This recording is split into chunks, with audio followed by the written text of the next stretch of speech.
Buenos días, mi nombre es Astrid Yolima Torres Amaya, estudiante de la UNAD SEAD Sogamoso.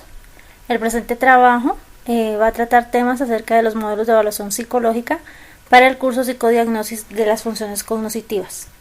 Uno de los conceptos principales que debemos tener en cuenta es qué es la evaluación psicológica. Entonces, el psicodiagnóstico hace referencia a la exploración de padecimientos o trastornos psíquicos. Existe una categorización previa de entidades nosológicas en las que los sujetos deberán ser encuadrados a la cara de la aplicación de un tratamiento, y la aplicación de instrumentos psicológicos tiene como objetivo sustancial el de complementar, corroborar y medir aquellas tendencias que según la experiencia práctica de los clínicos son de mayor significación. El psicodiagnóstico, según una de las definiciones dadas, es una subdisciplina de la psicología científica y tiene por objeto el estudio científico del comportamiento del sujeto en evaluación de sus distintos niveles de complejidad. Esta es una definición dada por Fernández Ballesteros en 1980. ¿Cuáles son las características del psicodiagnóstico? Una de ellas es que prima lo cualitativo y la experiencia personal del diagnosticador. Es un término acuñado por Rogers de tradición médica y sustancialista. Es un tipo de conocimiento entre doxa y epistema, opinión y sistema. Se refiere principalmente a los aspectos negativos y conductas patológicas. Se caracteriza por ser un acercamiento individualizado. Predomina la observación y registro y no el tratamiento ni la intervención directa. Pronostica o predice acerca del futuro. ¿Qué son los test psicológicos? Son recursos y procedimientos cuantitativos que intentan establecer relaciones entre conceptos abstractos e indicadores empíricos. Esta es una definición dada por Pelechano en 1988. Y es la determinación cuantitativa de la posición relativa que toma un individuo en relación con una o más características psicológicas dentro de una población. Entonces los test son los que nos ayudan a enmarcar el sujeto en una serie de parámetros y determinar cuál sería su posible intervención. ¿Cuál es el objetivo de la evaluación psicológica? Es el análisis de la persona, de sus conflictos y problemas llevados a cabo con el objeto de cambiar la conducta personal o social y la evaluación de tratamientos o programas que forman parte de la acción evaluadora. El primer modelo que vamos a analizar en el día de hoy es el modelo psicométrico correlacional o del atributo. Este modelo tiene su origen en los trabajos de Galton, Cattell y Binet. Entonces ellos se enmarcaban en la cuantificación de los aspectos psicológicos. Es un modelo que está fuertemente vinculado al desarrollo de la psicometría y se ha centrado principalmente en medir los rasgos psicológicos, siendo el foco de atención especial la evaluación de la inteligencia. Uno de los presupuestos teóricos que ellos tenían es que la conducta se explica a través de función de variables internas personales llamadas intrapsíquicas, y la conducta es una manifestación indirecta de constructos internos que no son medibles de forma directa. Este modelo ha experimentado una serie de reformulaciones que pretenden concretarse en conceder progresivamente un mayor peso a las variables ambientales. Fundamentos metodológicos. Ellos emplean un modelo correlacional, tienen relación con la disciplina centrada en la medida psicológica y ejercen un interés importante por las diferencias individuales de cada sujeto. Una de las características de este modelo es la aportación de abundante material estandarizado para la evaluación de constructos, tanto de personalidad, cognitivos o motivacionales. Han gozado de máxima difusión en el área de personalidad, por ejemplo, el cuestionario factorial de personalidad 16PF, EPI, el inventario multifásico de personalidad, entre otros. ¿Cuáles son los objetivos de este modelo? Los objetivos de este modelo se dividen principalmente en tres. Uno, describir, que es dar cuenta de las características más sobresalientes del comportamiento de una persona, evitando la interpretación. Entonces aquí se tiene que ser demasiado exacto para esa descripción, que no sea una prueba subjetiva, y explicación de los mecanismos que han llevado a tal estado. El siguiente es la clasificación, implica la organización de la información en función de los criterios previamente fijados. Predicción es establecer una previsión probabilística de una conducta futura a partir de una conducta actual. Entonces esos son los tres parámetros básicos, objetivos básicos de este modelo: describir, clasificar y predecir. Técnicas. Principalmente emplea técnicas psicométricas elaboradas mediante procedimientos estadísticos y factoriales. Se emplean los cuestionarios de personalidad, test de inteligencia y test de interés. En cuanto a ámbitos de aplicación, tiene dos ámbitos principalmente, a nivel escolar y a nivel industrial. A nivel industrial o empresarial se basa principalmente en lo que es selección de personal. En las escuelas y en los ámbitos clínicos utilizan este modelo tanto desde el punto de vista conceptual como técnico, metodológico, para funciones principalmente clasificatorias, predictivas y de investigación. Debate. Este modelo ha sido criticado porque existe una escasa relación entre la predicción y el tratamiento y un escaso valor explicativo del comportamiento. Y el otro factor es que la existencia o no de constructos internos es de difícil comprobación empírica. El siguiente modelo es el modelo médico-psiquiatra. Este modelo se originó durante la Primera y Segunda Guerra Mundial debido a un incremento de las necesidades de evaluación clínica por las personas que se vieron afectadas por estos motivos. Este modelo tiene distintos presupuestos teóricos. Nos dice que el comportamiento observable es un signo de lo que hay dentro de cada persona. Los síntomas observables y los datos de los test se consideran indicadores que permiten caracterizar los procesos psicopatológicos subyacentes. Los determinantes de la conducta son de naturaleza intrapsíquica. Se consideran más las causas biológicas o intrapsíquicas que las socioambientales. Explica la conducta anormal en base a factores internos, pueden ser biológicos o intrapsíquicos. La conducta es una función de condiciones biológicas o personales. Objetivos de este modelo. El primero es conocer el grado de afectación del sujeto. Entonces fue una de las necesidades que surgió durante la Primera y Segunda Guerra Mundial. La siguiente es detectar factores etiológicos, histórico-biográficos.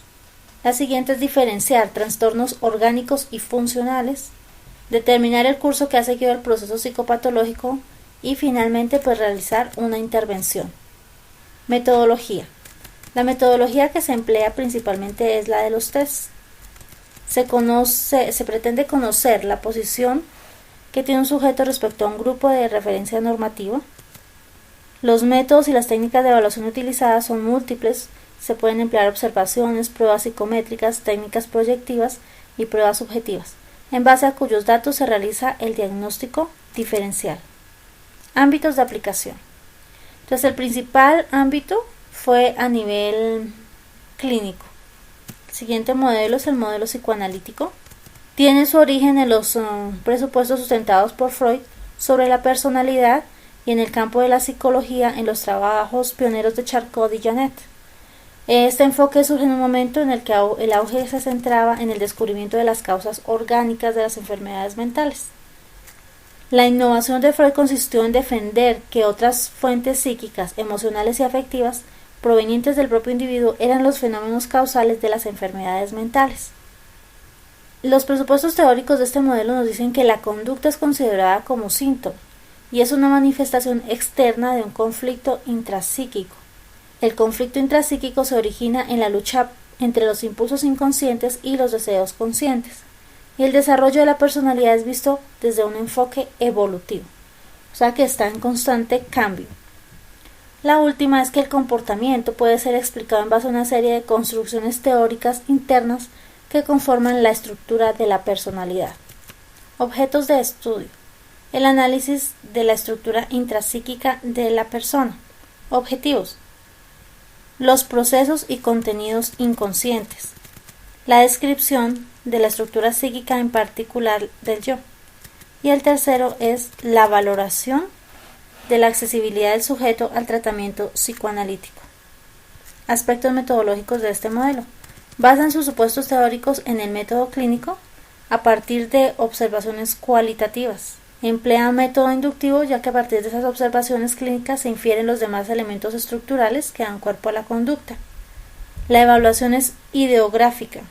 Se hace énfasis en el individuo concreto del que se intentará captar toda la información de un modo global. Se utilizan también datos biográficos, recuerdos tempranos y observacionales. También pueden emplearse métodos que poseen una vertiente nomotécnica como técnicas proyectivas y cuestionarios. Las principales técnicas utilizadas en este modelo son la entrevista libre, el lapsus linguae, el de los olvidos, en resumen, todo aquello que facilite la introducción de la vida mental al inconsciente del sujeto. Se analiza, por ejemplo, los sueños y la asociación libre. Las técnicas proyectivas que también son utilizadas en este modelo son posteriores a Freud, pero se utilizan en este como una herramienta fundamental. Existen varios tipos de técnicas que han sido clasificadas en función de la actividad que conllevan, estructurales o perceptivas, como las técnicas de Rocher. Ámbitos de aplicación. Este modelo actúa en situaciones clínicas y tiene por finalidad mejorar la adaptación personal del sujeto mediante la toma de conciencia de sus dificultades. La principal crítica que se le ha hecho a este modelo es que sus presupuestos no pueden ser contrastados empíricamente, condición que es básica en todas las disciplinas científicas. Y la otra es que las técnicas proyectivas son criticadas por su condición de ambigüedad, subjetivismo y escasa validez y fiabilidad. Entonces vemos cómo las pruebas de Rocher pues tienen varias formas en las cuales podemos nosotros interpretarlas y dependen pues también muchas veces de el conocimiento del psicólogo que las esté aplicando. El siguiente modelo es el modelo fenomenológico humanista existencial. Este modelo fue creado por Husserl y luego de él surgieron los planteamientos de Rogers en 1970, creador de la psicoterapia centrada en el cliente, y las propuestas de Kelly, desde las que se consideran que la conducta humana está determinada por los constructos personales o formas de anticipar el mundo. Este modelo proviene de un movimiento que tiene por estudio el objetivo de la experiencia subjetiva del individuo. La investigación psicológica que se realiza da prioridad al objeto por encima del método, fundamentalmente a los individuos sanos, en cuanto a su necesidad intrínseca de desarrollar su potencial. Señala como pilares de este método la psicología individual de Adler, las formulaciones gestálticas, presupuestos teóricos. Nos dice que las aproximaciones fenomenológicas a la conducta defienden que los fenómenos de percepción sobre sí mismo y sobre la realidad condicionan la conducta humana. Entre los autores más representativos pues está Rogers, que lo habíamos nombrado, y Maslow, que defiende un modelo humanista. Desde este modelo se entiende el comportamiento como un producto total determinado por la percepción subjetiva del ambiente, los estilos de comunicaciones y el potencial del ser humano. El siguiente presupuesto principal es que cada ser humano tiene una visión distinta y única de la realidad. La conducta de un sujeto se configura a partir de experiencias, tanto internas como externas. Internas es la percepción de lo que ocurre en nuestro cuerpo y externas lo que ocurre en nuestro exterior. Todo esto pues vivenciado por el organismo y que modifican y alteran el comportamiento y la conducta del sujeto. Objetivos. No hay evaluación psicológica ni proceso diagnóstico. El evaluador y el terapeuta se confunden en una única función que tiene más de comprensiva y empática que de evaluadora. Los objetos de estudio más característicos son la autopercepción, el autoconcepto, la percepción de los otros y del ambiente, las estrategias personales de resolución de problemas, la evaluación de la tendencia a la autorrealización del potencial humano y la motivación y el crecimiento. Se rompe también principalmente con el rol asimétrico que separa al evaluador del evaluado. ¿Cuáles son los aspectos metodológicos? Las técnicas que se utilizó Rogers principalmente son técnicas inferenciales, intuitivas, mediante la cual, a partir de verbalizaciones que realiza el sujeto, pues se intenta captar su mundo interno. Las técnicas más características con las que se basa y se trabaja pues son la autoobservación y la observación. Otra de las técnicas también que se pueden emplear son la entrevista libre, en la cual el sujeto decide qué, cuándo y cómo hablar. El evaluador siempre se limitará a escuchar y potenciar un proceso de introspección. Ámbitos de aplicación. El principal ámbito es el clínico. Se ha extendido también a otros ámbitos como el educativo, el de la psicología comunitaria. En el ámbito educativo intenta establecer las bases para una mejor relación entre el profesor y el alumno, en la que el profesor pase a ser de una persona que crea el clima psicológico apropiado para que el alumno desarrolle al máximo sus potencialidades tanto cognitivas como emocionales. Este modelo ha sido criticado por varios aspectos. Dice que no hay una autoevaluación entendida como un proceso consciente de conocimientos. y el otro dice que existe una evaluación de proceso de cambio del sujeto sometido a terapia. Modelo conductual. Este se situó en una posición opuesta a los modelos psicométrico y psicodinámico, a los cuales se encuadró bajo el término de evaluación tradicional. Principalmente atacó la importancia de la historia del sujeto, a la estabilidad que le atribuyen a la conducta, la separación entre evaluación y terapia y los instrumentos empleados.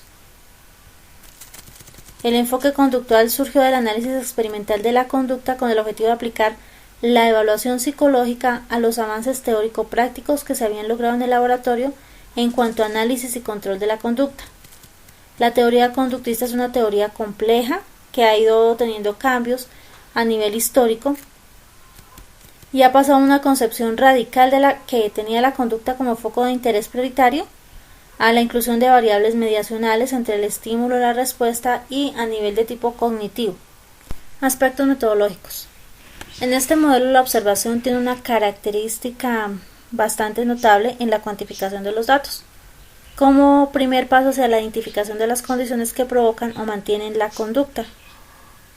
Los ámbitos de aplicación de este modelo iniciaron en el laboratorio, pero posteriormente se extendieron a situaciones clínicas, en el tratamiento de fobias a nivel educativo como prerequisitos conductuales para determinados aprendizajes y a nivel deportivo. El principal aspecto criticado a este modelo es que se califica como reduccionista porque elimina los procesos mentales superiores tales como los pensamientos, la imaginación y la creatividad. Modelo mediacional. Este surge con Ullmann, Tolman y Guthrie. Nos dice que la conducta está influenciada y mediatizada por una serie de factores intermedios. Tolman planteó que la variable propósito e intención era una variable interviniente de gran importancia. Presupuestos teóricos. Se interesa principalmente por los procesos mediacionales, como las imágenes y las ideas, es decir, por procesos mentales que pueden ser descritos como respuestas encubiertas que confieren gran complejidad a la conducta. Autores como Bandura explican que la conducta está en base a variables intermedias capaces de ser sometidas a modificación mediante distintas técnicas. Objetivos de este modelo con respecto a la conducta. Entonces, uno de los objetivos que tiene este modelo con respecto a la conducta es la de predecir. El siguiente es instaurar, modificar o cambiar la conducta, para que al final podamos controlarla. El enfoque mediacional amplía las unidades de análisis con respecto al conductismo radical. Bandura elige como unidades básicas de análisis el efecto que producen las variables independientes, las influencias externas y los eventos en las variables cognitivas y de cómo éstas repercuten en la conducta posterior. Aspectos metodológicos. La ampliación de las variables de análisis, variable cognitivo-emocionales, trae consigo la aceptación del uso de autoinformes verbales como medio para acceder al conocimiento de las expectativas y al valor de refuerzo. Se produce una gran elaboración de cuestionarios referidos a temáticas muy diversas. Dentro de los principales ámbitos de aplicación está el clínico, pero tiene aplicabilidad en otros campos. Las técnicas de modelamiento y de imitación se aplican especialmente en contextos educativos y ámbitos sociales, así como en campañas comunitarias para prevención de accidentes. El debate en torno al modelo nos dice que este enfoque supera el reduccionismo del conductismo radical, pero recibe críticas, pues llama la atención sobre el sesgo que se produce al interpretar la medida de variables no directamente observables. Modelo conductual cognitivo y modelo cognitivo. Su interés principal era el estudio de los objetos y procesos encubiertos, especialmente de orden cognitivo, aquello que piensa o siente un individuo. Hay que señalar que en la práctica lo cognitivo quedaba reducido simplemente a lo que expresaba verbalmente el sujeto. En este modelo, los autores que más aportes hicieron fue Ellis, Mahoney y Bandura. Presupuestos teóricos. Las personas desarrollan dos clases de conductas, adaptativas y desadaptativas, y patrones afectivos a través de los procesos cognitivos. Y nos dice que la evaluación se centra en el análisis de los procesos cognitivos desadaptados y la facilitación de experiencias de aprendizaje que pueden alterar las cogniciones y los patrones de conducta a ellos vinculados. El ambiente queda relativizado, adoptando una doble dimensión como ambiente real y otra como ambiente percibido. Objetivos. Los objetivos de evaluación se centran en identificar los pensamientos irracionales, la escasez de expectativas, autoverbalizaciones y autoinstrucciones, o el tipo de estrategias que posee para enfrentarse a situaciones problemáticas. Se consideran como unidades de análisis las variables de respuesta, las variables del ambiente y las variables del organismo. Aspectos metodológicos y técnicas empleadas. La observación directa de la conducta en su medio natural sigue siendo la técnica metodológica por excelencia. Además, se han creado diversas técnicas evaluativas para analizar los pensamientos, como los autoinformes y las técnicas de autorregistro. Ámbitos de aplicación. Su campo de aplicación prioritario fue el clínico, pero también tiene aplicabilidad en los ámbitos escolares, industrial y en otros ambientes. Una crítica de este tipo de modelo se basa en el concepto de cognición, donde no se llega a especificar qué se entiende por eventos cognitivos, ni el proceso por el cual se adquiere. No puede concederse al pensamiento la autonomía que le confieren los modelos conductuales cognitivos. Modelo de procesamiento de la información. Es la conjunción de la psicología experimental con una teoría tecnológica y computacional, especialmente de inteligencia artificial. La premisa básica de esta corriente consiste en el establecimiento de una analogía entre procesos computacionales y procesos mentales. Entonces, ¿qué nos dice este modelo? Principalmente que nuestro cerebro y nuestro pensamiento funciona como un computador. Hay una red neuronal que transmite información, la procesa, la almacena. Presupuestos teóricos. Nos dice que el sujeto es un procesador activo de la información que procede tanto del medio externo como del interno, estados somáticos y mentales. Articulación dinámica en las estructuras cognitivas y procesos cognitivos. Ambos constructos hipotéticos subyacen a todas las funciones cognitivas. Y las capacidades innatas y los procesos internos como planes, estrategias y decisiones toman relieve. ¿Por qué? Porque nuestro cerebro se encarga de organizar la información que acumulamos y planear y organizar lo que tenemos pensado hacer. Objetivos. Las unidades de análisis fundamentales son la identificación de las estructuras y procesos cognitivos, las variables que influyen en unas y otras debido a la relación entre cognición y conducta. Aspectos metodológicos. Se caracteriza por la multiplicidad y combinación de técnicas. Se adhiere al método experimental, pero lo combina con métodos correlacionales y observacionales. Recupera también algo que es la introspección como método de investigación para acceder a lo cognitivo, pero intentando mantener la objetividad necesaria para evitar críticas. Su tecnología también es muy variada, emplean la observación y las técnicas de autoinforme, pensamientos en voz alta sobre los procesos mentales seguidos para resolver una tarea, medidas de tiempos de reacción, análisis de movimientos oculares, procedimientos de medida de memoria y técnicas taquitoscópicas son algunas que tienen utilidad en este modelo. Ámbitos de aplicación. Dentro de ellos se encuentra a nivel clínico para hallar las alteraciones de la conducta. Se analizan principalmente las diferencias entre el procesamiento de la información en sujetos diagnosticados con funciones o disfunciones patológicas. En el contexto escolar se utiliza para determinar qué estrategias y métodos se utilizan en el alumno con relación a un novato, indagar cada uno de los pasos que sigue el sujeto desde que recibe el estímulo hasta que emite su respuesta, así como averiguar qué facilita y dificulta la propagación de la información. Se han diseñado varios métodos de evaluación a nivel educativo para estudiar el cambio cognitivo que se produce en el alumno como consecuencia de un entrenamiento breve. Y se han promovido también la creación de nuevas técnicas de evaluación como el EPA, evaluación de potencial de aprendizaje, para la determinación de la capacidad de una persona para aprovecharse de un entrenamiento dirigido a mejorar la inteligencia y resolver problemas complejos en los que en principio parecía fallar. El modelo de procesamiento de la información ha promovido el desarrollo de una línea alternativa de evaluación de potencial de aprendizaje o evaluación dinámica. La evaluación dinámica permite identificar habilidades que tienen los niños, determinando qué y cómo enseñar, controlar las diferencias individuales y comprometer al evaluado y al evaluador en el avance cognitivo y la adquisición de madurez personal.